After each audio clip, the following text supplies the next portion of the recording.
Well, as you know, it's my habit when speakers speaking a second time rather than reintroduce, instead to find a passage that I find particularly meaningful. So I wanted to read a paragraph from Andy's book, The Promise of Despair. And if you've enjoyed the material or been engaged, provoked by what he's been saying, a lot of those themes he works out in far greater detail in this book, and I'd highly recommend it to you. There's only a copy or so left in the bookstore, but I've been told they'll make you a good deal and send it to you if you want it afterward. So I'm going to read from early on in the book. This book is dedicated to my good friend and running partner,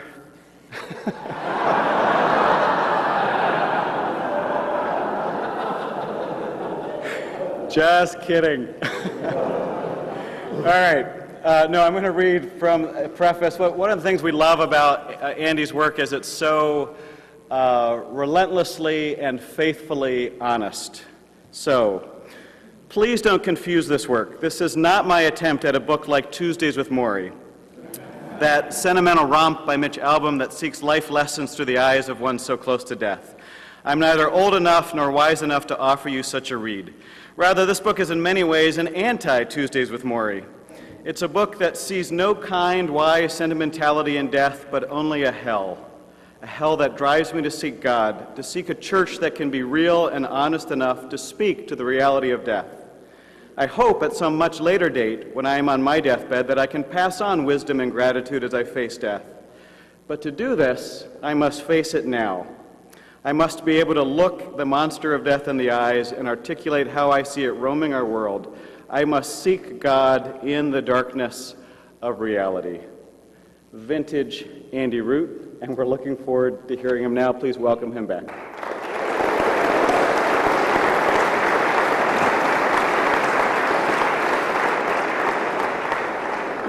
You can actually see why that book was called the Feel Good Book of the Year in 2010. So, no, it's a pleasure to be back, and thanks for coming back. It's always a gift when people actually show up for the second plenary, so thanks for coming back. And 2 days ago, we talked about identity and how that had maybe transitioned and changed, and some of the challenges that brings, and some of those experiences actually of nothingness and death that come when identity is constructed on intimacy and consumption. And today I want us to actually talk about meaning, and particularly how meaning has changed as we tend to spend most of our lives looking at, or maybe I should take this on myself, I spend most of my life looking at screens. And whether it's a cell phone screen or a TV screen or a computer screen, that screen seemed at least to frame my life. And I had that experience. Many of you are getting a real blessing being in the Twin Cities this winter, because winter hasn't quite come yet, and we're praying it doesn't come in March, which it might. But I realized about 2 winters ago that almost my whole life in the middle of February was framed by 2 screens. That either I was laying on my living room floor watching TV, or I was in my office rubbing a piece of plastic on the desk to bounce in and out of screens on my computer. Now that's my mouse, not anything dirty. Bad analogy maybe. But that's how my life was really revolved around these screens. It was framed by these screens, and I started to wonder, how does this change meaning? How does it change the way I'm constructing meaning, that my whole life are framed by these 2 screens, and really all my other time is just moving in between these 2 screens or being frustrated from not being at one screen or the other. And I actually started to wonder, why do I have other rooms in my house, particularly those that don't have TVs in them, and why do I even have a full office? All I need is just this area for this screen. That's the only thing that matters to me. So how does meaning change when we have a younger generation of people who are spending most of their awake hours, even when they're out and about in the world, with the screen next to them, taking the world in through a screen? Now, one night when I was laying on my floor watching my favorite late night TV show, favorite late night talk show, Jimmy Kimmel Live, he had Kanye West on.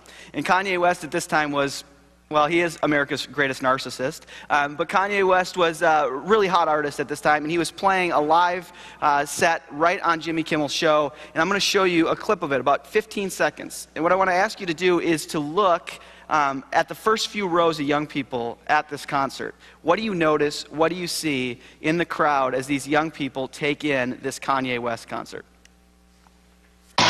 This is the new CD.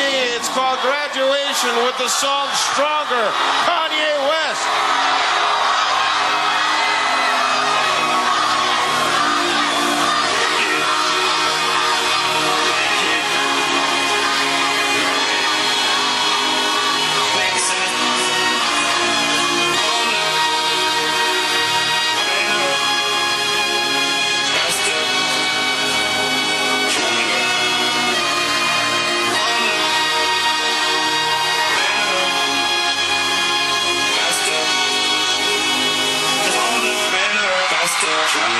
Now that don't kill me, can only make me stronger. I need you to hurry up now, cause I can't wait much longer.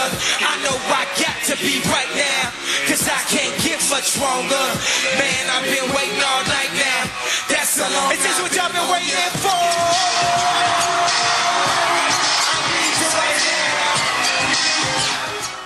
All right, so what do you see in those first few rows? Phones. There are cell phones up everywhere. So here you have these young people who are there. They are at this pretty epic opportunity to see Kanye West. They're with a stone's throw away from him, and they're choosing to take in the real event through their 3-inch, 4-inch digital screen. Now, I've had to watch that clip a billion times, and it's not just that they're holding up their LCD screen as if it's the new lighter of this generation. They're actually, you can see Kanye West on their little screen. They're recording it, and they'll put it on their Facebook page or whatever, but here they are at the real event, having a real experience, and yet it's being mediated through their screen. So what does it mean that maybe at least some of us choose to take in reality continually through our screens? What does this actually mean? Well, what I want us to explore this morning is actually the thought of a French philosopher, maybe the epic postmodern French philosopher, Jean Baudrillard. Now, I get it. I just mentioned a French philosopher. It's the last day of a conference, 9:30 in the morning, and I think whenever you say a French philosopher's name, there's tryptophan in it. You know, you're like, oh, no. Not a French philosopher. I can't stand this. So hang with me. But this French philosopher, you actually probably have stumbled across his name before, and it is really super, super lame to ever mention the Matrix in an event at a church. You know, like, hey kids, I'm cool. Remember 1999 and this cool movie called The Matrix? All right, I've just covered my tracks. Now I'm going to talk about The Matrix. But if you've ever seen The Matrix, this movie from 1999, very classic movie, if you remember it, America's greatest character actor of all time, Keanu Reeves, was in it. It was a perfect movie for Keanu because he only needed to say one thing and he's great at it. Whoa. That's all he had to say. He's great at that. So if you remember this, in the first few scenes of The Matrix, Keanu Reeves is like at his computer hacking some code or something, and he gets a knock on the door. He opens the door, and then it looks like a drug deal is going to go down. Some money's exchanged. He goes to a safe. He opens it up, and he takes out a book. And he opens up the book, and it's hollowed out, and he takes out some memory sticks or some memory or something and gives it to them. That book he actually opened up was Jean Baudrillard's Simulation and Simulacra. The Wachowski brothers who wrote this movie said that Baudrillard's work was kind of a fundamental source for them. Now, Baudrillard's a great French philosopher, a great Frenchman, so he heard that this American movie was based off his work. He watched the movie and then wrote an op-ed in the paper that said, "This is American drivel. My work is so much more significant than this." Those are the French for you. So this is what we're dealing with. But an interesting thing about Baudrillard is Baudrillard actually says he thinks it's becoming hard for us in our own time to construct meaning.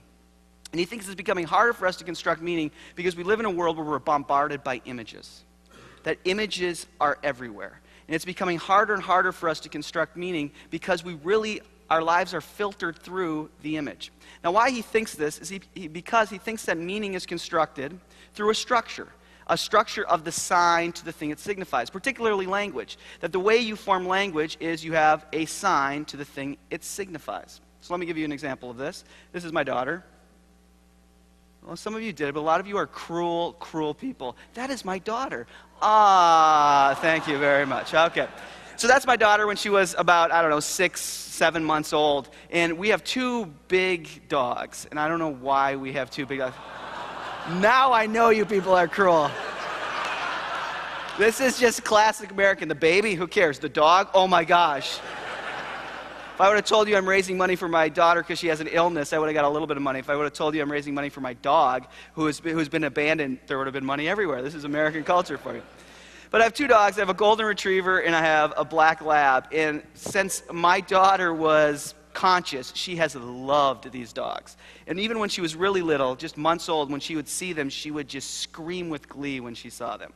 Well, about 6, 7, 8 months old, she actually learned the sign to signify these 4-legged furry creatures that she can grab and lick her face. And she learned the sign, dogga, to refer to the signified thing, dogs. So now we would take her on a walk, and she'd start to construct meaning. She'd see a dog being walked 3 blocks away, and she would scream with glee, dogga, dogga, dogga. She had learned sign to signify something and was able to construct meaning. So my wife has a friend who I make fun of her for because she makes her these mixed CDs, which seems so like 1989, you know what I mean? But she makes them, and they have some children's songs on there because they're both, raising small children, and they have some other songs on. But one of the songs that she had brought, and these will often be the soundtrack to our lives, these CDs that Mandy makes for Cara. And one of the songs on one of the CDs was the Queen song, We Will Rock You. You know that song? You can do it with me. Dun, dun, ch. Dun, dun, ch, dun, dun, ch. I've never done that before, but it's really cool. So this song was playing. My kids loved this Queen song, this 1970s Queen song. And Owen, he's a boy, he called it the Blood on Your Face song.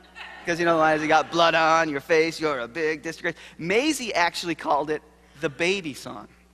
We were utterly confused. The Baby song. What the heck is the Baby song? We had no idea what she meant. Until after about a week of her calling it the Baby song, we realized, we will rock you. So here she was making meaning. She knew a sign that signifies. She knew rock signified something. She wasn't sophisticated enough with language to know that rock could mean rock or it could mean rock. But she was making meaning, sign to the thing it signified. Same thing happened when How to Train Your Dragon came out, the animated children's movie. And we asked her, we said, Maisie, do you want to go see How to Train Your Dragon? And she said, yes. Will there be a choo-choo in it? Train. She wasn't sophisticated enough to know that train could mean to prepare or to learn, or it could mean steel machine that rides on tracks. But she was constructing meaning. She was actually constructing meaning. Now, the point of an image, Baudrillard said, is that image is a sign that's supposed to point to something real. So if you walk down to the Finnish Bistro right down here, and you get one of their delicious chocolate chip cookies, and about halfway through eating it, you get incredibly thirsty. You turn and look at a poster on the wall of a glistening glass of milk. The point is not, of that image, the point is not to go to that poster, rip it off the wall, and start licking it. The point of the poster is to point you back to the counter to get a real signified glass of milk. Baudrillard actually thinks what's happened is we've become so obsessed with the image that we've become poster lickers. That in many ways we'd rather choose the image than the real thing itself. So he thinks the image bombards us so much, they're around every turn, that it actually cuts down the sign to this thing it's signified. So this is my son Owen when he was small. Thank you. Gosh, take a cue, people. So here's Owen when he was about 4 or 5. And Owen is a sign that's supposed to signify real kid. It's his name. It's a name, a sign that signifies him.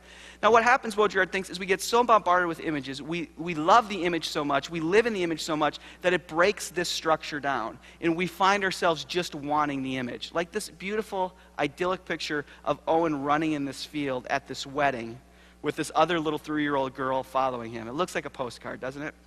And now I remember just that image, and it becomes all nostalgic and beautiful. The truth of that experience is that he was a little jerk. I wanted to kill that kid that day. He wouldn't sit in his seat. He threw a sippy cup around. I mean, he was a jerk. But that doesn't matter anymore because that experience isn't real anymore. It's bound in the image, and we live in the nostalgia of the image itself. So Baudrillard's point really is that we make meaning through images, and often the images aren't really real. They're prepared realities.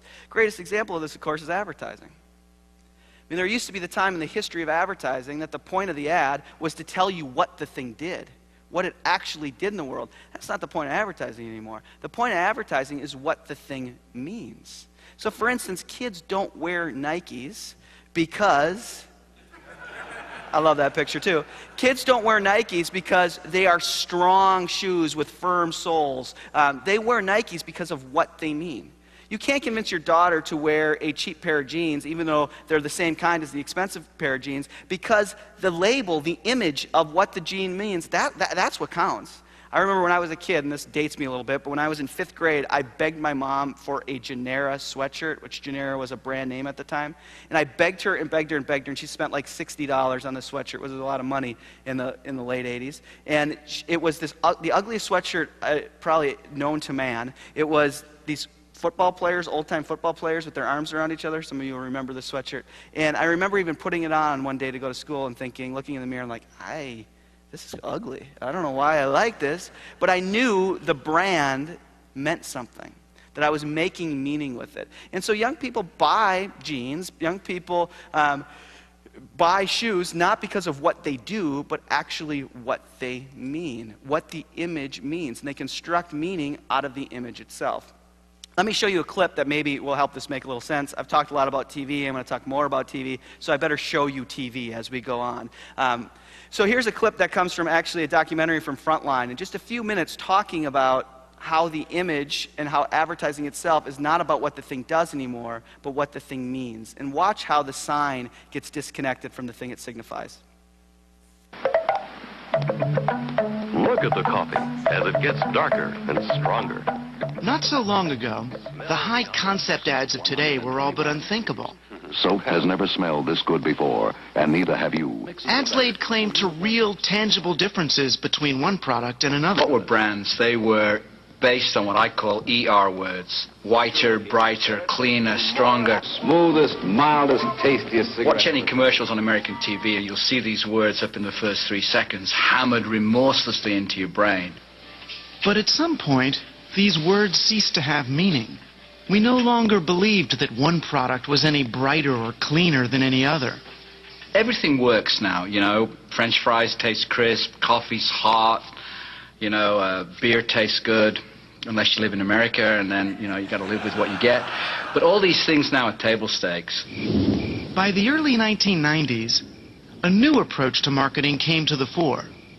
One that leapt right over what the product did to what the product meant. You know, it's not just a car, it's an expression of the culture, an aesthetic that is connected somehow to nature, infinity. These were the super brands like Nike, Starbucks, the Body Shop, and what they noticed these brands had in common was that they were they were engaging in a kind of a sort of pseudo-spiritual marketing.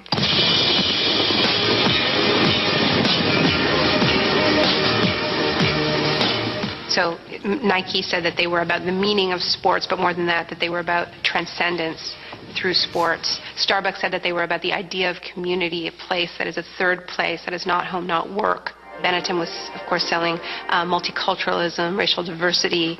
This lesson, that a brand could forge an emotional, even spiritual bond with today's cynical consumer, wasn't lost on corporate America. When I was a brand manager at Procter & Gamble, my job was basically to make sure the product was good, develop new advertising copy, design the pack. Now a brand manager has an entirely different kind of responsibility. In fact, they have more responsibility. Their job now is to create and maintain a whole meaning system for people, through which they get identity and understanding of the world. Their job now is to be a community leader. This summer, we invited everyone who owns a Saturn to visit us in Tennessee, the place their car was born. And that's the object of emotional branding, to fill the empty places where non-commercial institutions like schools and churches might have once done the job. Brands become more than just a mark of quality. They become an invitation to a longed-for lifestyle, a ready-made identity. When you listen to brand managers talk, you can get quite carried away in this idea that they actually are fulfilling these needs that we have for community and narrative and transcendence. But in the end, it is, you know, a laptop and a pair of running shoes. And they might be great, but they're not actually going to fulfill those needs. All right. You see the point, and it's a powerful one, especially when the narrator says, and that's the point of emotional branding, to fill those places where once non-commercial institutions like churches and community centers once did. That now the brand becomes a meaning system for people. It becomes an image that people actually consume to get meaning and to find identity within. But Baudrillard's actual point is, well, it isn't really anything real. It's just the image. So meaning becomes thin when we're actually constructing meaning with the sign that never actually leads to the signified thing. In other words, the sign, the image, is supposed to be a pathway to something real. But now, in many ways, we choose the image. We choose the image more than we choose the real thing. And these images are all prepared realities for us. And it's amazing how this works. I mean, that we actually feel more connected to people that we see on TV than to our neighbors. There's this really interesting articulation of cultural studies professors who have done some research, particularly in Eastern Europe, and they found that they would interview village pastors of these Eastern European communities, and they discovered that when a great plot twist was happening in the local soap opera, for instance, I mean, this is a soap opera, so the character fell down a well, and at the bottom of the well, she found a tiger and her evil twin. You know, I mean, something crazy like that, all these crazy plot twists in the soap opera. But what would happen when it would end with this cliffhanger and the character was in peril, that they discovered that the village pastors were getting prayer requests. Not for the actress, for the character. And you start to realize that the image becomes more captivating than the real thing. There's a pop star named Lily Allen that I like a lot, that she's from the UK, and very few Americans know her very well, so I feel really cool when I mention Lily Allen. But she has this song called The Fear, and this is one of her lines in it. She says, "Life's more about film stars and less about mothers. Life's more about film stars and less about mothers. But it doesn't matter because I'm packing plastic, and that's what makes my life so effing fantastic." Now, she's got a point here. You know, life's more about film stars and less about mothers. The truth of the matter is, she's lived with her mom for a few months. Her mom got remarried. She moved out. She lived with her dad for a while. But hey, Angelina Jolie has a new movie every about 9 months. She's more dependable than her real mom.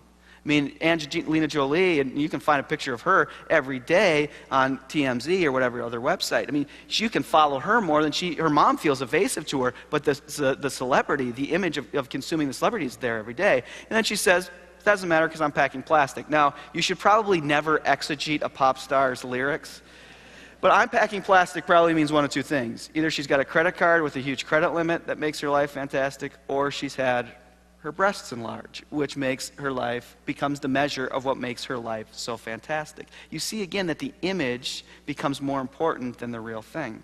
So we not only feel connected to these people more, we feel connected to the movie star more, to our own mother, but we actually know their narratives more. We actually know the TV narrative more than we know the narratives of our own heritage, of the own people who live on our block. All of you remember this great classic American TV show, Friends.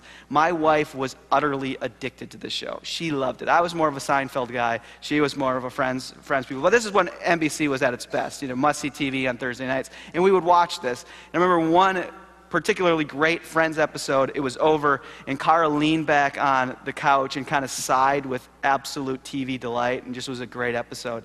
And then she turned to me and she goes, "You know, I just love this show. And I just feel like Rachel and Phoebe are my friends." And I gave her this look like, "You will never live this down. I have got you now." And we lived in LA at the time, and when you'd fly into the Burbank airport, they had like cardboard cutouts of celebrities, and you could actually see them when you looked through your plane window into the terminal window. You could see these cutouts, and one of the cutouts was the Friends characters. So whenever we'd land in Burbank, I would nudge her and be like, "Hey, Cara, your friends are here to welcome you back to LA." She didn't like that very much at all.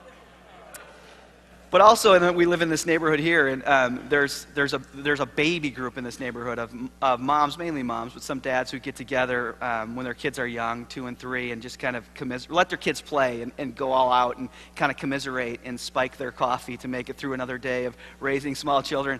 And one of the women came in and she says, "Oh my gosh, I have got to tell you guys this story that happened to me. It is so embarrassing. I've got to tell you, I'm just horrified of what happened." She says, "I was at work on Monday, just after the weekend, and I was getting some work done, and one of my coworkers came up to my cubicle and started to tell me about what he had done over the weekend. It was kind of a weird adventure that had happened to him. And it just triggered in something in me that I was like, oh my gosh, that same thing happened to one of my friends. So she starts articulating what had happened, she imagines, to one of her own friends. Oh my gosh, this happened just to one of my friends. She couldn't put together who it was that it happened to, but she knows it happened to somebody important in her life as she's making this connection between these stories. And finally, she says, I got about halfway through telling this story, and I turned absolutely white and pale because I realized this didn't happen to one of my friends. I was recapping a plot from the TV show Friends.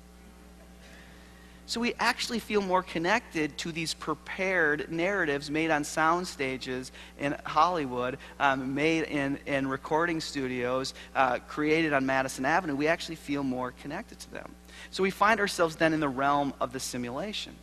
Now, we've always had these simulations, but now in many ways, simulation becomes more captivating than the real thing. That we make meaning with unreal simulated things like models and celebrities. And it's amazing. The model, for instance, is not a real woman. the model is a simulation of a woman's body. But talk to any 15-year-old now, and the simulation, it becomes the marker, the definer of what they really want for themselves. A model isn't real. She starves herself. She has to be like 6'8". I mean, she has to be really tall, and she has to weigh 45 pounds. It's not a real woman's body. It's a simulation of a woman's body, but it becomes the measure. It becomes the very thing, the very lens we use, that our young people use, to make meaning with. So I just found this film clip I want to show you on YouTube. Someone had sent it to me the other day, and it's pretty funny. And whenever I show a film clip I've never shown before, it means Dave Loos will probably steal it. So what I'm trying to do is get you to make sure that you know that that I showed this first. Okay, Dave? All right? All right, so this is a film clip, and it's a spoof of this very reality of the model becoming the simulation, and it's for a like makeover, but using Photoshop. I think you'll get the point. See how the simulation becomes more meaningful. Introducing the next revolution in beauty. Get ready to experience a whole new you. It's you, perfected. Say goodbye to fine lines and wrinkles and hello to full lips, sparkling eyes, and lashes that never end. And that's just the beginning. Transform your look the way celebrities do with this beauty industry secret that's now available for the first time ever. Introducing Photoshop by Adobe. Finally look the way you've always dreamed. The difference is clear. Just one application of Photoshop can give you results so dramatic, they're almost unrealistic. Use Healing Brush to target blemishes at their source by simply erasing them. Pro-Pixel Intensifying Botanical Hydrodragon Microbead Extract infused with nutritive volumizing technology will leave your face virtually unrecognizable. My skin feels like plastic. Take control of your color with Hue Saturation. Use this breakthrough formula to change hair or skin color, brighten eyes, whiten teeth, even adjust your race. Tired of fighting with your shape? Wish you could be a total knockout? Dial in the perfect you with Liquify. Reshape your body without the expense and mess of surgery. Why eat healthy and exercise when you can just look like you do? And the best part is, it won't rub off. The results don't lie. Pictures like this are all Photoshop. The celebrity beauty secret used in virtually every major magazine is now available to you. You don't have to rely on a healthy body image or self-respect anymore. Now that's the power of Photoshop.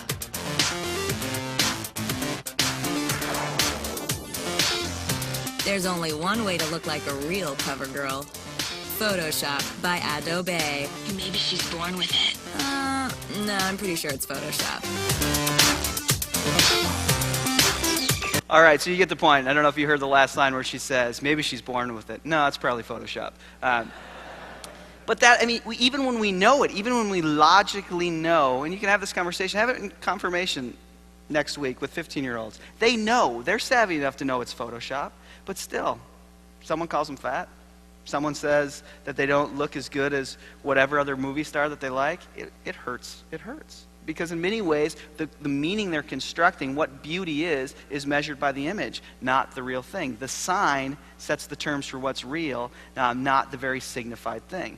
So simulation then becomes more real than real life, Baudrillard thinks. And this isn't just pop culture stuff. I mean, this is true with presidential candidates. We know that no presidential candidate, you could have the greatest policy ideas, but if you don't look presidential, you have no chance of being elected. After the Kennedy-Nixon first televised debates, it was over. You had to be able, your image, you had to look presidential. That became really significant. There's two other really interesting stories that connect with this. One is, do you remember when the O.J. chase happened? Remember when O.J. got in his white Bronco and drove around the streets of Brentwood and then got on the 405 and took off? One of the most interesting things is this changed television landscape in Los Angeles, where they had helicopters following O.J. And now, just years after this, as soon as there would be ever a car chase, they would break into local TV to show a car chase. And I got to say, I lived there then. They were fascinating. I loved the car chases. I felt terrible about watching them, but they were really cool to watch. But it's changed everything because the helicopters were going up. One of the things they discovered, some scholars discovered from UCLA, was that there was a bunch of people on the streets of Burbank with handheld TV sets. And they would wave to the camera. I mean, you've probably seen this in other situations. So they got these people and they interviewed them and asked them why they felt the need, first of all, to go out onto the street in the first place, which maybe you understand, but secondly, why the need to bring out a handheld TV set. And they all admitted the reason they brought a handheld TV set out was they needed the TV to verify that they were part of a historical event. That they knew they were part of a really significant event if they saw themselves on TV. Actually, the same thing happened when the Berlin Wall came down. They interviewed people who ran out to the Berlin Wall with handheld TV sets. And the image was the verification that this was real, that this was significant. So Baudrillard starts to wonder, well, what's real in the midst of this? What if the unreal prepared reality becomes the measure of the real, what's real at all? And it leads into what he calls the simulacra. Now, unless you are a really big vocab nerd, you have no idea what simulacra means. Essentially, a simulacra, by definition, is a simulation that's lost its trail of breadcrumbs back to its original. It's an original simulation, but no one thinks of what it's simulating anymore. They just think of the thing. Greatest example of this is your computer. If I was to say to you right now, oh, I had a handout for you guys, but I left it on my desktop, what would you think? You wouldn't think that it's on my desktop in my office. You'd think it's on my computer desktop. Or if I would say, oh yeah, I had that file, but I left it in a folder. Your mind would go to some little icon folder on my computer screen, not a real folder. Even though when you read about the history of the Macintosh computer, the whole point of the Macintosh computer was to create a computer for people who hated computers. To create a computer that was easy for people who didn't like computers to use. So they simulated everything. They made a simulated desktop. They made a simulated trash can. They simulated all these things. But now we live so deeply inside of them that the simulation becomes more significant to us than the real thing. So we enter into the realm then of the simulacra. Or think about it in this realm, to get us back into our ministries a little bit. This show, The Hills, which some of you look like you were big fans of, This shows about these young women in their early 20s living in the Hollywood Hills. And these are just regular 20, 23-year-olds, 24-year-old kids living and drinking and having fun in the Hollywood Hills. But MTV shows up, broadcasts it across the country, puts it on the air for 22 minutes every whatever night it was, Tuesday night or whatever. And no longer are these signified young adults anymore. They're simulations. And now, other young adults around the country and around the world watch these simulations to figure out what it means to be a young adult. They use the image to determine what it means to be a young adult. They actually pick up their slang and their fashion, that they actually use these images to figure out how to really act in the world, that the image becomes more important than the real thing. Or now I'm just confessing my MTV sins to you here. But there's a show called Newport Beach, which I was really bummed it only ran for a season. I grieved that they ended it, but that's just my issue. Again, you can pray for me. But here's a show about these young high school kids in Newport Beach. And really, there's nothing really unique about these kids. Yeah, they were very attractive, but there were probably attractive kids in every American high school. And they lived in a beautiful area in Newport Beach, a very wealthy, beautiful area. But again, what happens is MTV shows up.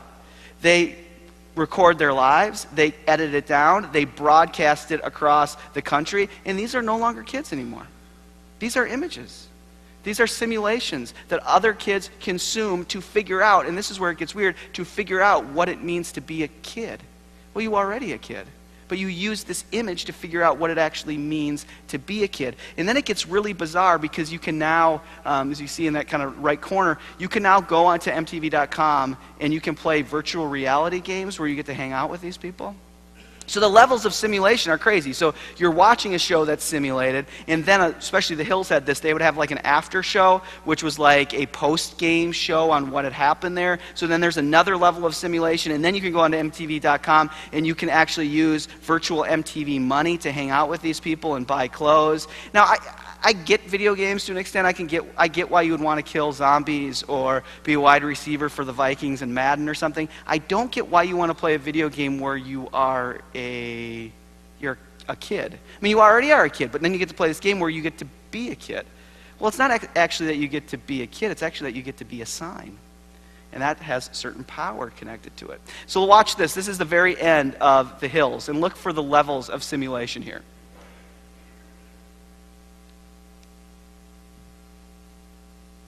Next time time on the hills. You're running the show tonight. It's really important. I am counting on you to make this a success. Oh, are those for me? Happy 21st birthday, Love Spencer. I'm actually from Orange County. Okay.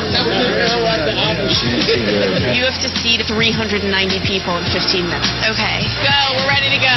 Call Lauren to wait. Hi, are you there? They said we're ready to start. Lauren. All right, here we go. Lauren! You can dance, party, try on new fashions, and enter the Hills Rewind contest. You could win 500 virtual MTV bucks. Hi, this is Whitney. Come hang out with me in the virtual hills. All right, now maybe I'm just getting too old, but that seems weird to me. You know, I mean, like you are a kid, and now you can go inside this game, and they'll even give you virtual money to hang out with these people and try on clothes with them. Couldn't you just try on clothes with your regular friends? I mean, it seems weird. But you see the levels of simulation where it becomes hard to determine what's real. What's real in the midst of this? I mean, that Heidi and the rest of the crew feel more real, and I know them more than I know my real friends in many ways. So this, I think, connects really deeply to this whole culture of celebrity that we have everywhere. I mean, if there's something true about American culture, it's that the culture of celebrity is everywhere. But you can start to recognize in Baudrillard's work why the celebrity is so utterly significant.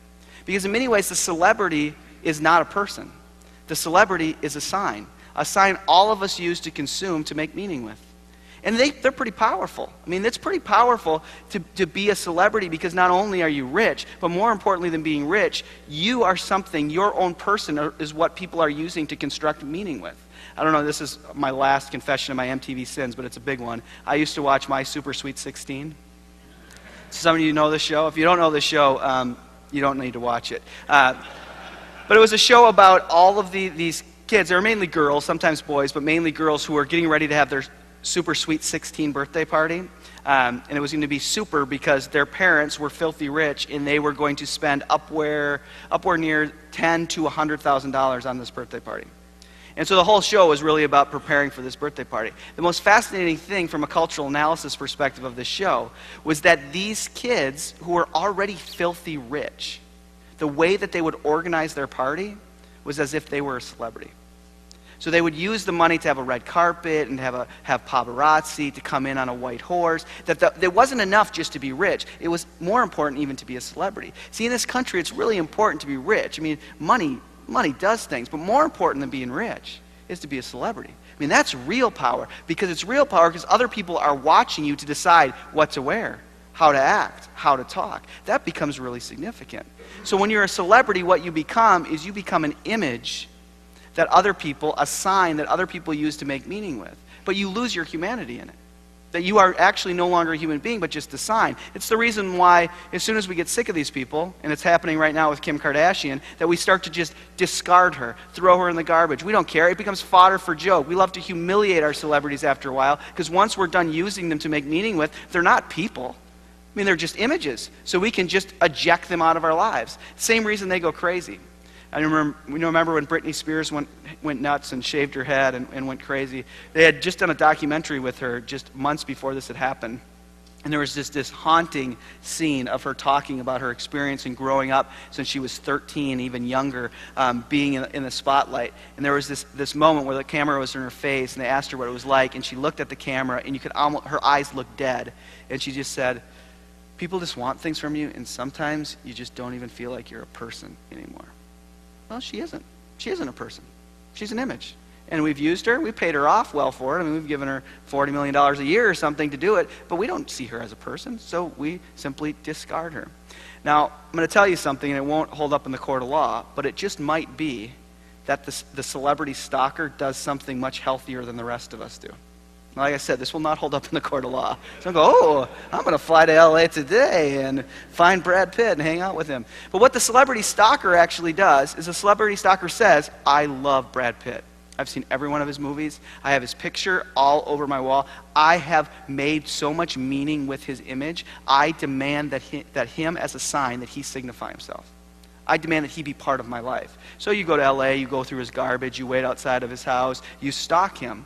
and then you get thrown in jail for it. But what the celebrity stalker actually does is make the sign signify itself. The rest of us have entered into the pattern where we just consume the image and just discard it. But maybe, again, this will not hold up in the court of law, but you can see how, at least within Baudrillard's framework, it connects the sign to the thing it signified. Now, Baudrillard himself got in a lot of trouble during the first Iraq War in the early 90s because he wrote an op-ed in the Paris newspaper, and the story was, the headline of it was, "The Iraq War is not happening." And of course he got in big trouble for that because real people were dying, real money was being spent. But his point was twofold. One, most of this war is being fought on video screens. And second, he articulated the situation that happened with CNN, that most of this war was being broadcast by CNN. And there was a situation that happened with CNN where CNN was in Atlanta talking to their generals about what was happening on the ground in Kuwait. And so they were doing their whole talk thing. And they said, well, now let's go back to our embedded reporters on the ground in Kuwait and see what's going on there. Well, with the time feeds and some issues with the camera feeds, that they go to Kuwait, they go live to Kuwait, and they catch the reporters watching CNN to report what was happening on the ground. And Baudrillard's point is, we have no idea what's going on. This is just about the consuming of images after images after images. What we are seeing is not happening. We don't know what's happening. Life becomes about the consuming of images for images' sake. Now, like I've said, we've always had simulations. We've always had maps. It's just now our maps are so intricate and so engaging that some people would rather live in the map than live in the real life. That World of Warcraft just came out, I think, 8 months ago or something, the new version of it. And there are all sorts of news stories about people who are losing jobs, losing marriages, losing sometimes even tragically their children because all they wanted to do was play this game. That they felt more, and then when they would talk to these people, they'd say, I feel more alive, I feel more like myself. I like the world inside the game more than I like the real world. Not the TV show, The Real World, that's my show, but the real world. My son, who actually is really into video games, and we allow him to play Star Wars Lego about a half hour every weekend day, and he started this about 5 years old, and I had the terrible job of turning the game off after a half hour, which the 5-year-old rage would just come out, you know. It's like, I'm just at Darth Vader, please don't turn it off. But Baudrillard just raced through my head one day because I turned it off, and he just threw himself on the floor and started a tantrum. And then he looked at me and he said, Daddy, real life is not fun. I just wish I could live inside Star Wars Lego. The real world isn't fun. I want to live inside Star Wars Lego. And you have a lot of people who maybe are more sophisticated, but really do live inside the image. And Baudrillard's point is we don't really even know what's real in the midst of that. That we break down the way that we construct meaning, and it's hard to know what's actually real. Which may be one of the reasons that in ancient Hebrew and still in Orthodox certain Jewish communities that you're not allowed to say the name Yahweh. Because they knew that if you said it flippantly enough, you could disconnect the sign from the thing it signifies. Same reason why when kids say things like, oh yeah, I don't share my clothes, I'm a real Nazi when it comes to my clothes, it's over. Nazi no longer refers to totalitarian government that exterminated 6+ million people. It means you're kind of mean and you're kind of rigid. That the structure has to be put back together, which may be one of the reasons that one of the most dangerous things we could allow our young children, our grandchildren to consume are this. Now, every pastor my age loves this stuff because it's kitschy and it's funny, but you can see how, especially to the witness to the world, that it quickly disconnects Jesus from the biblical articulation of who Jesus is, and Jesus gets caught in the image. You know, the white guy with perfectly conditioned hair, that's who Jesus is. And if you ever watch South Park, you know that is completely what's happened. In their satire, that's who Jesus has become, just bound within the image. Now, when the image becomes so full-grown and we live inside of it, and we'd actually choose the simulation over real life, we enter into what Baudrillard calls the hyper-real. That we enter beyond even reality into the hyper-real. If you were a football fan 2 seasons ago, you know Samsung ran this commercial all the time about their new flat-screen TV that said, move from the real to the hyper-real, as if it was a way to get this great TV. Baudrillard actually means it kind of negatively, very negatively. He thinks it becomes this problem that we would choose the hyper-real over reality itself. Now, I don't know if you're a fan of 30 Rock. Do people know the NBC show 30 Rock? It's a show about these group of people putting on this TV show, and one of the main stars is Tina Fey, who plays Liz Lemon, and then Alec Baldwin plays Jack Donaghy. And Jack Donaghy is like the CEO of the owning corporation of this TV station. And in one episode, he turns to Liz Lemon and he says, "Liz Lemon, I have front row seats to the Knicks, to the Yankees, and to the Giants. Do you know what that's like, Liz Lemon? That's like having a huge HD TV screen right in front of your face." And you start to wonder. I mean, the iPhone 4 actually advertised that their new Retina screen was actually finer than the human eye could pick up. And you wonder when we'll just actually, I would rather just choose to look at a TV screen or take the world in through a TV screen than see the real thing. And that's just not kind of fodder for a sitcom. When the Shrine to Jerry Jones opened, you know, the new Dallas Cowboys stadium, they had two big problems right after it opened. One of them was that the punter kept kicking the ball into the scoreboard, so they had to figure that out. And you know, the scoreboard was huge. It was an HD screen that went from 20-yard line to 20-yard line. I mean, huge, 60-yard HD TV screen. So the first problem was that the punter was kicking it into the scoreboard. Second problem they had, especially in the first few preseason games that they did there, was they realized that when they showed the game live on the TV screens, that the fans stopped watching the game.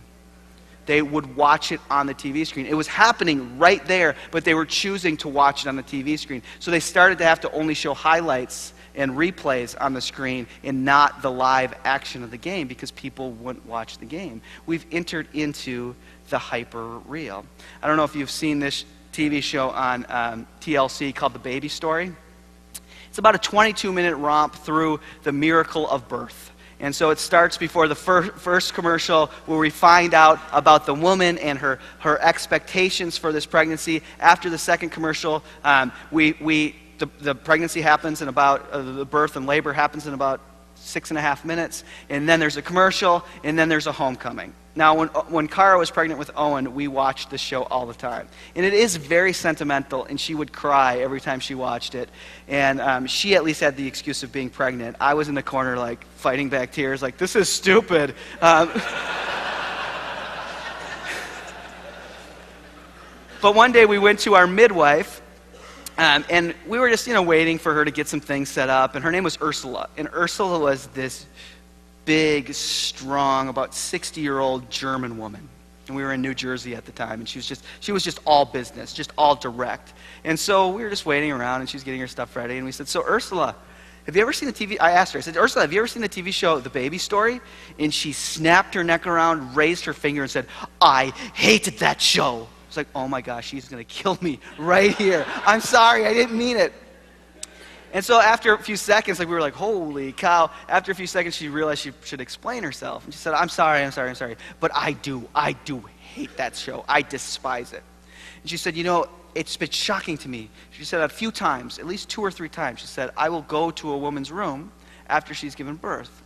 After the baby comes, I will leave for about half an hour and give her moments with her child, but then I will come back just to make sure she's doing fine with her health, and then to go through the birth process. Because as a midwife, I make a plan with the woman on how she wants to have birth, and then I'll go in and I'll make sure that we did what we wanted to. She said, I'll go into these rooms and I'll say, so, how are you, and how was your experience? She said, I've had a number of women who will say, oh, it was fine.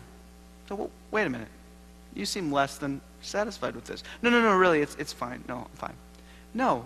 You seem hesitant. Please, it's my job. I'm a midwife. It's my job to give women the kind of experience they want to have giving birth. I could learn something here. Please tell me. You seem less than satisfied. No, really, it's fine. No, I'm embarrassed. Please, no, it's fine.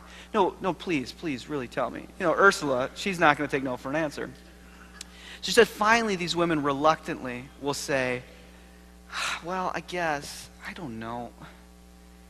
I guess, it wasn't anything like The Baby Story. So I've never given birth, believe it or not. But I've lived through 2, and I know it doesn't happen in 7.5 minutes. That The Baby Story is a simulation of a birth experience. But it becomes so full-blown that it becomes the measure of the real experience. So now you have these women who are measuring the real experience to the simulated image itself. Usually when I tell this to pastors, and maybe some of you are making this connection now, I'll have them run up to me and say, that's exactly what happens to me when I do a wedding and it doesn't go so well. that what will happen is after I talk to these people, what they'll say and what I'll realize is the reason they're not happy with the wedding is because they have some Hollywood or movie wedding in their mind that it didn't meet. So we live in these kind of hyper-real simulated realms. So now why does this matter? All right, I mean, maybe it's cute. Maybe we've done a little jumping around and a little dance with a French philosopher. Why does this matter? Well, Baudrillard thinks when this happens, when the sign becomes disconnected from the thing it signifies and it becomes this soup of images, that we lose certain forms of structure, certain boundaries that keep some very significant things apart to make meaning with. For instance, we lose the boundary between the real and the fake. And this is starting to happen within our cultural context. In some of my favorite shows and things, this occurs. I mean, if you've ever seen the Sacha Baron Cohen, Borat, or Bruno, you know that what these movies are is he's playing a character, but everyone else is their real selves. I mean, so you catch these people doing very embarrassing, saying very racist and very cruel things because they don't know that he's just playing a character. So it's the blending of the real and the fake, and you're not really sure. Or Curb Your Enthusiasm, which is one of my favorite shows, is always really mind-bending because Larry David, who's in the show, he really plays Larry David, and supposedly he's kind of acting himself, but everyone else is an actor. So you're not really sure, is that his real wife, or isn't that? Is that an actress, or isn't it? Or Stephen Colbert, who I am a huge Stephen Colbert fan, but one of the brilliance of Stephen Colbert is he's taken his character, his news character, beyond just a TV show, especially with now his super PAC. And now where the show ends and where the show begins is impossible to discern. It just becomes a blending. And so we start to lose this boundary between what's actually real and what's fake. We also lose this boundary between the subject and the object, Baudrillard believes. Which I think is one of the reasons that pornography has actually become part of pop culture now.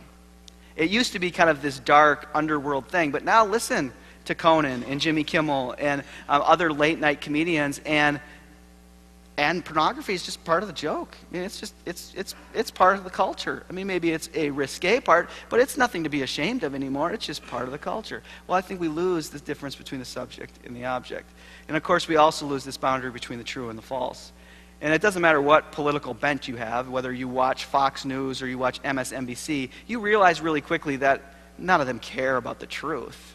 They just care about you continuing to watch the show so you continue to consume the images of the ads that are on there. And it becomes really difficult. And it's no wonder our political system is at such binary oppositions because what is true and what's false? And all you have to do is watch one of the other ones to get another pick on the other one. And it becomes nearly impossible to discern this. So we'll go back to our little pop star. And this is a really interesting line. And I think particularly for those of us who bounce around in the Lutheran world, this becomes really interesting. She says, I'm a weapon of massive consumption. It's not my fault. It's how I'm programmed to function. And then she says this, I'm not a saint, and I'm not a sinner. Now everything's cool as long as I'm getting thinner. In many ways, I don't want to give her too much credit, but for those of us who live in this Lutheran orbit, this is a huge alarm. Because this is a fundamental doctrinal category, simultaneously Satan, sinner.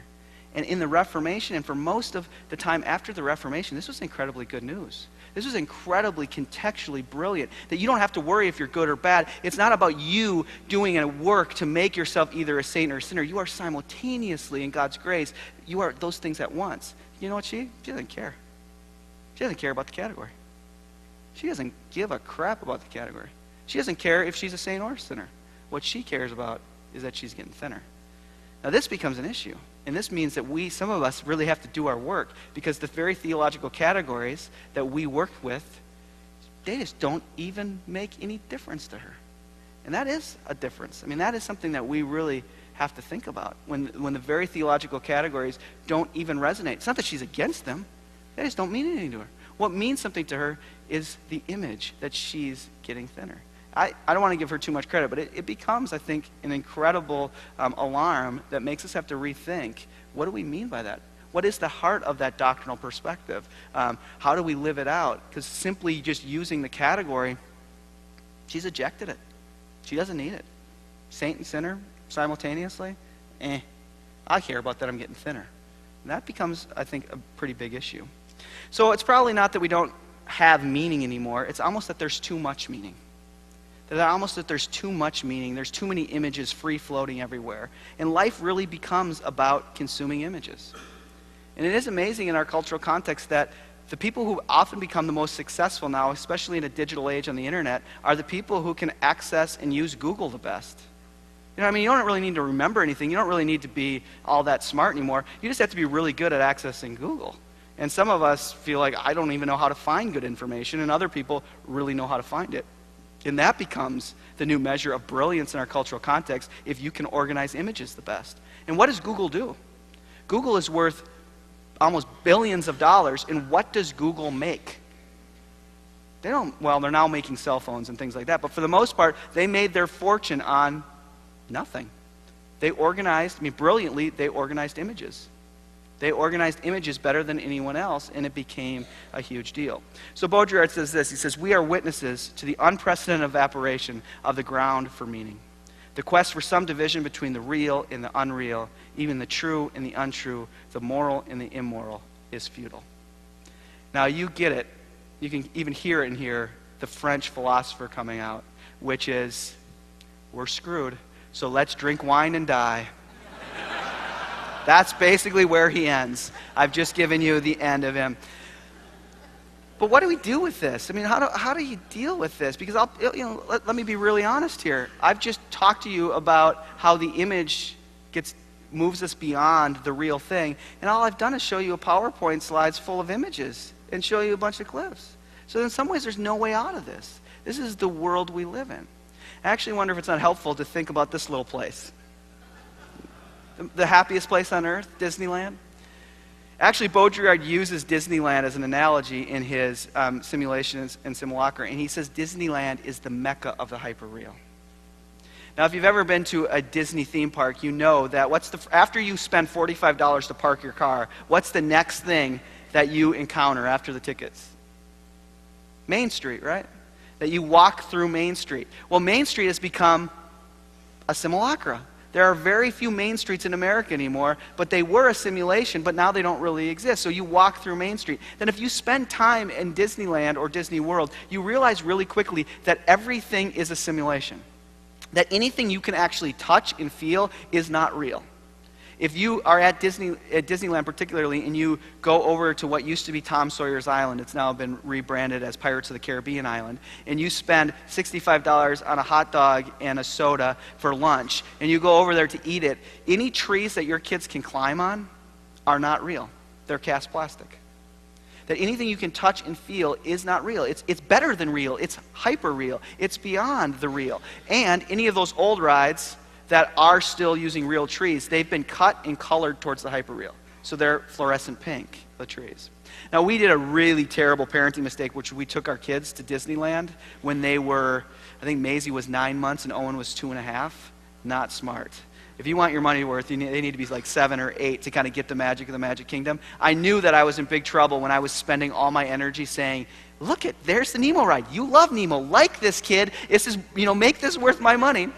And then I took Owen into the bathroom, and I knew I had wasted all of my money when he went into the bathroom, and the kid was shocked. For 15 minutes, he stood in the bathroom, wondering how it was magically that the water went on when he put his hand under it and off when he took it away. And I'm like, oh, and there are rides out there. Let's go. Wait, no, how does this happen? I'm like, I should have just taken this kid to the mall, and everything would have been fine. So we were walking our kids around Disneyland, just bombarded by the hyperreal. I'd spent 2 days in the hyperreal, and now our kids were starting the whining, and you can't whine in the Magic Kingdom. I mean, this was terrible, and I'm thinking of every dollar that's being spent as they whine. So we realized we need a ride that is going to kind of soothe the whines and let us parents lick our wounds, and we need a ride with no line. So we're walking into Frontierland, and there's this high school girl out in her little hat and her cane, and she's yelling, "The tiki room is open. The tiki room is open." So I walk by her and I say, "Well, what's the tiki room?" She says, "Oh, it's a bird show." I think, perfect. So is it out of the sun? Yeah, it's just right inside here. So walk in, go into this little room, probably about as big as this area here. And there's these benches set up, and we sit on one of them, and it's nice and air conditioned, and there's a net on the ceiling. But I'm shocked at how clean this room is for a bird show that's happening. I mean, there's nothing anywhere. I mean, there's no bird seed or anything. And so, but I know Disney is notorious for being cleanly. I mean, if you ever get bored at a Disney theme park, you just take some popcorn, throw it on the ground, and go 1,000, 2, 1,000, and see how quickly they come and sweep this thing up. So I'm just thinking, man, this is just another sign. Disney is great at cleaning stuff up. Well, we wait a few more minutes, the room fills up, and the high school girl comes back in. She says, I'm about to start the show. Please take your seats. And I'm thinking, they'll let a high school girl work with these birds? I mean, this is crazy. And she goes, Pedro, begin the show. And she taps her cane on the ground, and sure enough, Pedro comes out of the wall. But he's not a real bird. He's better than a real bird. He's an animatronic robot bird who dances and sings and tells jokes. And then there's birds everywhere. And it's this great show, and it's wonderful because these birds sing and dance, and they don't poop. You know, I mean, there's no mess. It's just perfectly wonderful. I mean, so it's another experience of just the hyper-real. It's beyond the realness of a bird show. It's better than a real bird show. It's a hyper-real bird show. Doesn't work with my kids so much, though. They're still annoying and whining. So we decide we need to lick our wounds a little bit more. So we come out of the tiki room, and we see a sign for a petting zoo. So we think that's perfect. Let's just go to a petting zoo and just kind of hang out. Well, we walk along these big fake cast plastic rocks, and then I round the corner and I saw it, and it scared the hell out of me. It was a real goat. A real goat. And I'm not exaggerating this, that we were walking up and I saw I'd spent so much time in the hyper-real that all of a sudden the realness, it was shocking. And I kept nudging Clara saying, Clara, that goat, it's a real goat. And she was looking at me like, what drugs did you take in the tiki room? But I honestly went up to the fence. You know, they have one of those nice wooden fences, and I put my hand through to pet the thing, and for a while I was just anxious to pet this goat. And I think there's an analogy there for living in the hyper-real. That we spend so much time living in the hyper-real that part of the issue becomes that when reality punctures through, and at some point it's going to happen. Some point the doctor's going to tell you that the tests are not good. Someday it's going to happen where you just are too depressed to get out of bed. Someday the accident's going to happen. Someday the breakup's going to happen. Someday reality is going to break in. And the problem, I think, for people in our time is we don't know how to deal with the real. That we spend so much time in the hyper-real that when the goat shows up, we don't know what to do with it. And I think for the church, for the confession of Christ in our time, that it's not about us taking on the cadence and doing the dance of the hyper-real. You can't compete. Why would you want to? I think it becomes about being places that speak of the real. Because the real is going to happen. The real is going to penetrate. The real is going to occur. And I actually think that maybe Lily Allen says this easy category of saint and sinner has seen its day. I think what has not seen its day is the theology of the cross. The showing up of the existential question of what is my lifetime and why do I live it? Where is God up against my deepest question? Is there a God that I find in the realness of death that moves out of it? And I think this is the utter beauty of the theology of the cross. The theology of the cross, yes, it's about justification. It's about all of that. But it also, I think, becomes a framework for ministry itself. That the pastor, that the leader becomes the person who's brave enough to call a thing what it is, to look for the real, to speak of the real amongst all the hyper-real. I'm not giving up my TV. I'm not giving up my satellite dish. We are going to be always swimming in the hyper-real in this digital age. But reality still bangs its gong at some point. And to this generation of people, it becomes a horrible sound. And I think we need a theological imagination that finds a way of speaking of this God that thrusts God's self into death for the sake of life. That in the pastor becomes a person who throws themselves, is brave enough to see it and call death what it is, the experiences of the goat what they are, for the participation in God's very action. Eberhard Jungel, the great German theologian, actually says, it is at the place between possibility and nothingness that God is. The God of the cross is found between the place of possibility and nothingness. But what that means, I think, for us, is that we need to become the people who seek for, that yearn for, that herald the real. even when it's existentially difficult, even when it haunts us, that we become places that speak of the real. And it's foolishness. It is foolishness to the world for us to speak of the goat until the goat shows up to them. It's foolishness, but of course that's what Paul says. The cross and its foolishness in Corinthians. The beautiful articulation of Corinthians is that, of the 2 Corinthians letters, is that especially in the second one, Paul wears his ordination credentials in that letter. You remember, Corinth is the Las Vegas of the ancient world.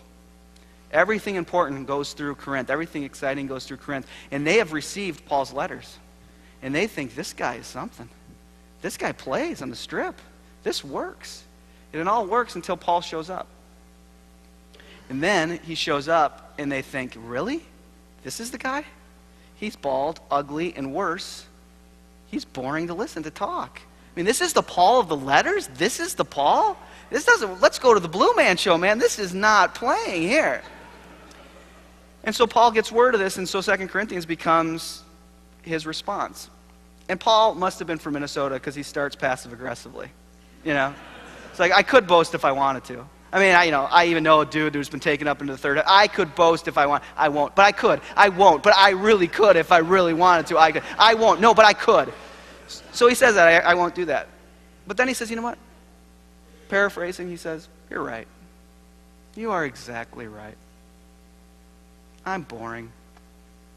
I'm pathetic. But don't you get it? Don't you get it? That's what qualifies me to proclaim Christ and Him crucified. Your God is found dead in the world, overcoming death with life. So I am a foolish man who gets to proclaim the foolishness and the beauty of the gospel. And I think that's what we need in this cultural context of the hyper-real, is people who will be radically honest, who will wrestle with God like we said 2 days ago, and will limp, but limp in joy, but limp in suffering. There's an interesting, interesting study that Parker Palmer reports on, where they did a study on what made undergraduates, what led to undergraduates liking a class. And they thought it might be the content, they thought it might be the time of day. They couldn't figure out what it was that was the criteria. Well, they actually discovered that there was one thing that led undergraduates to like a class more than anything else.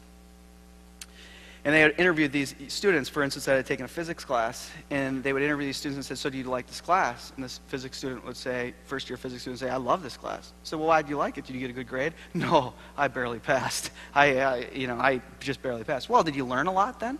Did you learn a lot about physics? No, I don't know anything. And, so you'll take a physics class again because you like this class so much. No way, I'll never take a physics class again. I hate physics. I will never, ever, I don't want to take a physics class again. We said, well, you like this class, right? Well, why do you like this class? And across the board, these students they interviewed, the criteria for them to like the class was they said this: it was really clear to me it mattered to Professor Johnson, that it mattered to him. It might just be that one of the failures of the church in our time is that people look at us and they don't think this matters to us. People look at other Christians in our church and they don't know that it matters to them. That they haven't seen us wrestle with the goat, to seek for the real, to seek for God in the midst of it. And there's an utter beauty in what we do in pastoral ministry. Is that you get to wrestle with the human condition. That you get to wrestle with this God who moves in these beautiful ways of taking on death and bringing life out of it. 2 more stories to conclude. It's my job and my family, like I told you the other day, to put Owen to sleep.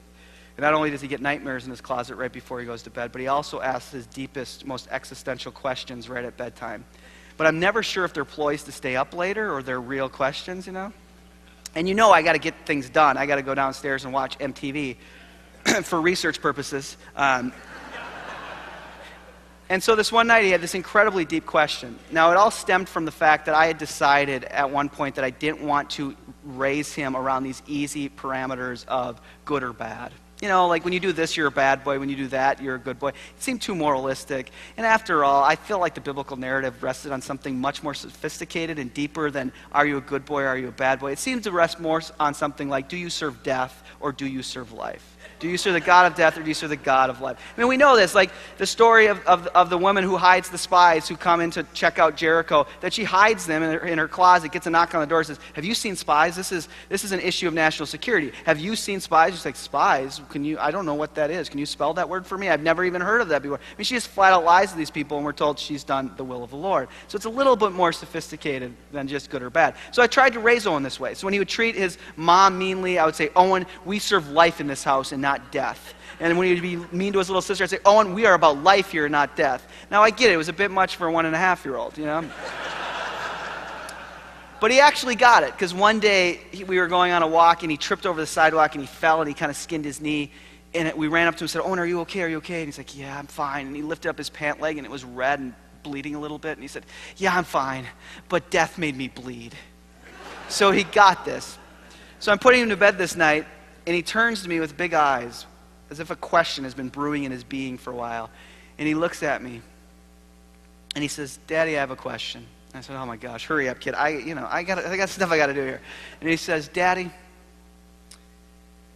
will death ever fall in love? Will death ever fall in love? And I turned that to him, and I kissed him on the forehead. And I said, yes, Owen. Someday death will fall in love. And when it falls in love, it will destroy death. And death will be no more. Now, good night, go to sleep, and don't you dare call me again. And I left the room. Not my best parenting moment of all time, but a profound question. Maybe the question the whole universe rests on. What is stronger, life or death? Does God have an answer to death? How does God move life out of death? I mean, in many ways, the gospel rests on these very questions. And you know what the joy of pastoral ministry is? It's your vocation. Wrestle with the question, will death ever fall in love? Will God move and act in the midst of it? It's worth it. Who cares? If no one goes to your church again, I mean, yeah, let's grieve that. But it's the beauty of the gospel itself that's the gift to us, to wrestle with this.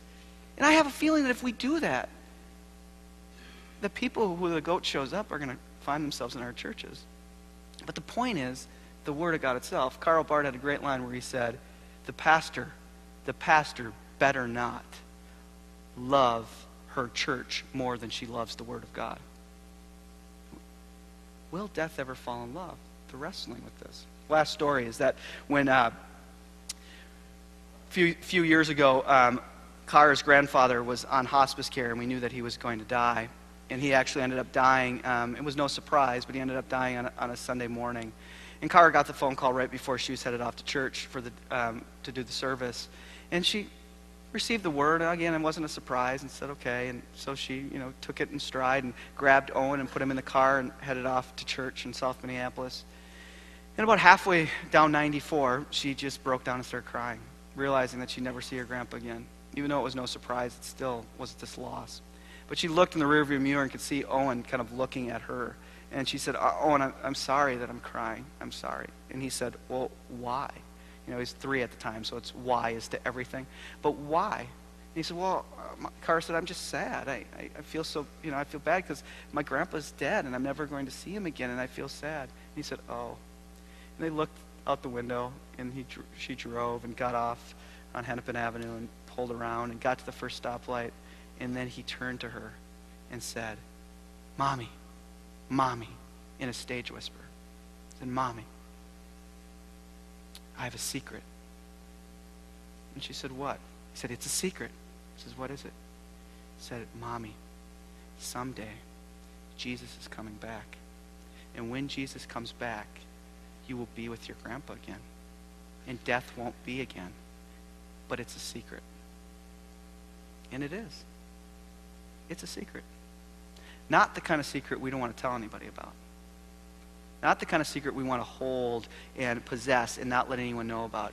It's the kind of secret that is so beautiful, that is so profound, that God will overcome death with life, that God has overcome death in life in the person of Jesus Christ, that when we go to articulate it, it gets caught in our throat because it's so beautiful.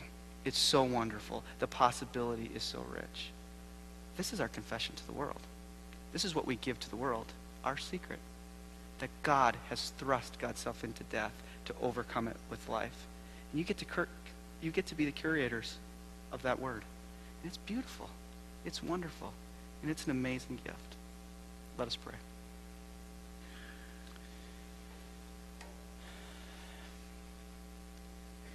Bless us, God. Remind us even again today of the depth and the beauty of the gospel. And give us the courage to be honest and brave in confession and in our presence with people to witness to this truth that you are found between possibility and nothingness, throwing yourself in death so that we might all live. Bless us, God. We are your servants. Amen. Thanks for the pleasure, guys.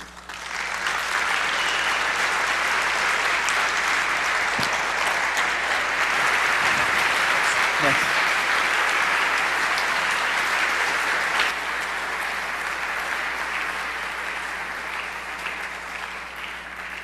All right, you know we are coming to worship soon. I want to just say a word of thanks to Andy for helping us see this world we always look at, listen to a world we're always hearing, and understand this world that God loves so much a little bit better.